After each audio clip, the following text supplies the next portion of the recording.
This is a Mercedes X-Class with a Starline S9, armed through the factory remote.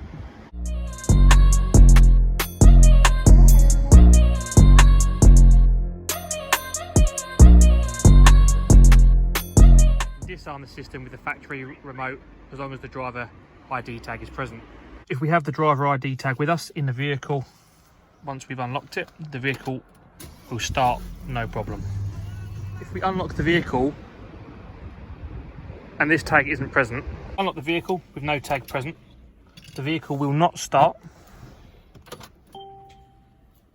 How many times we try, it's got multiple immobilisation points, the vehicle will not start.